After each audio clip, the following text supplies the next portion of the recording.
Rossi looks like a strong operator, but after testing her, I don't think she's a must pull. And honestly, most players probably should skip. But let me show you why before you spin your pulls. So Rossi can play a main DPS or she can play a sub DPS. She is a bit of a hybrid, and what really helps her to do this is a unique mechanic that's first time in this game that's unique to her. New mechanic, but hey, no frustration. It does need to be timed, but it's going to be pretty easy. I'm going to show you exactly what you need to do. And it's not difficult, but you do need to make that mechanic work for you to have the full potential of Rossi, because with that mechanic, she adds a lot of fluidity to the teams that she plays on. So let's take a look at that mechanic and kind of explain to you how it works. So Rossi's mechanic is part of her combo. And basically, her combo is going to be triggered when the enemy has a vulnerability and an art's infliction at the same time. And her combo has two parts. The first part, you're going to see Rossi just basically run up and attack the enemy, and then she's going to backflip off of the enemy, and then now you're going to see a glowing circle around her avatar. And you have to time this. You have to press the button, the attack button again, like right here, and that's when you're going to get the second part of a combo.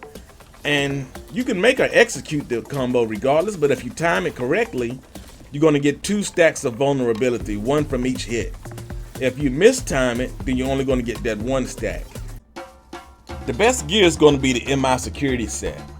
You're going to get the body armor, and you're going to get the 3-piece set effect where you get the critical rate boost, and you're going to get a 5% attack boost.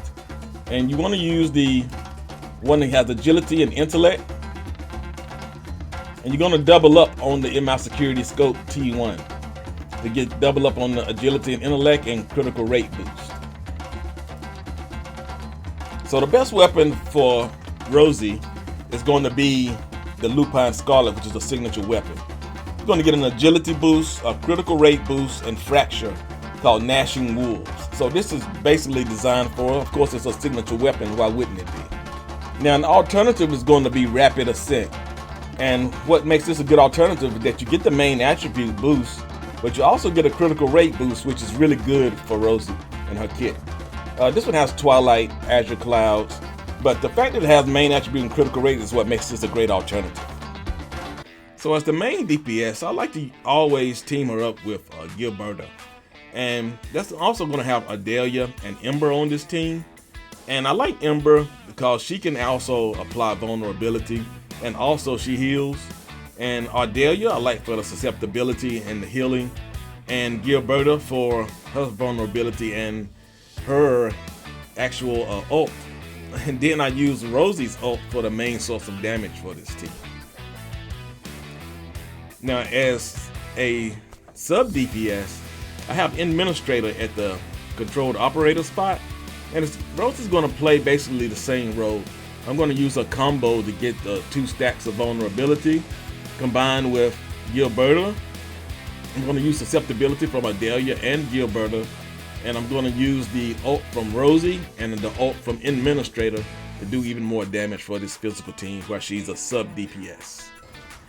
So first thing you're going to do is the 5-hit combo of Rossi to trigger Ardelia's combo, and after that you're going to use the skill of Ardelia to transform the corrosion into susceptibility. And next you're going to focus on getting vulnerability and an infliction on your enemy to trigger the combo of Rossi.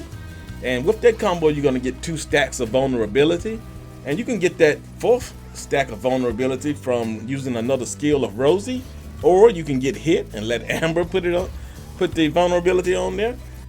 These rotations sound so difficult, but once you get used to the team, you kind of just get the move order in your head and what you need to apply. Basically what you need to do before you get to the ults to get the maximum damage is all you really need to think about. And then you're going to go into the ults. You're going to start off with Rossi's ult, and then you're going to follow it with Gilberta, because Gilberta's ult only gives a bonus of 5 seconds. So you don't want to start Gilberta too early. And that's going to maximize your damage for this team. Now when playing Rossi as a sub DPS, you're going to do the same thing because Rossi plays the same. You're going to get the 5-hit combo, you're going to get the susceptibility from Ardelia, and then you're going to start focusing on the vulnerability and the infliction to trigger the combo of Rossi.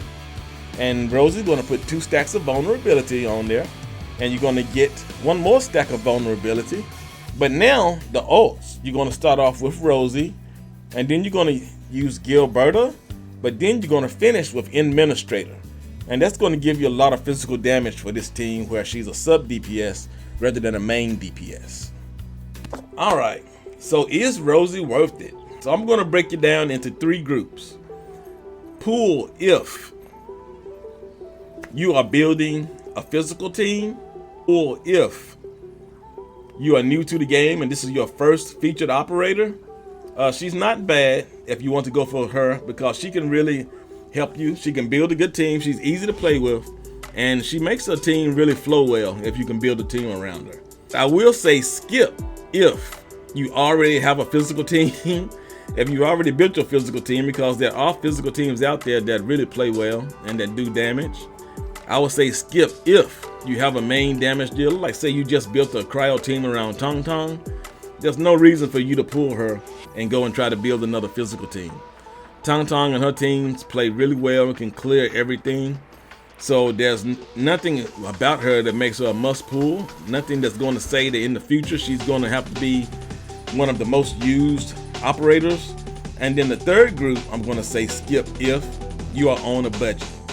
If you have to be really selective with your featured operators and your pools, I do not think she's one of the best out there. You should save it for the best support, like maybe a Gilberta, or the best main DPS, like a Levitane, or even a Tong Tong, who's not a main DPS, but she really makes the cryo team, and she really does. She really plays well. I like Tong Tong a lot more than her. I think Tong Tong is more of a must pull than she is. So with that being said, guys, if you are low on pulls, I would save. Hey, so thanks for watching, guys. All right, have a good one.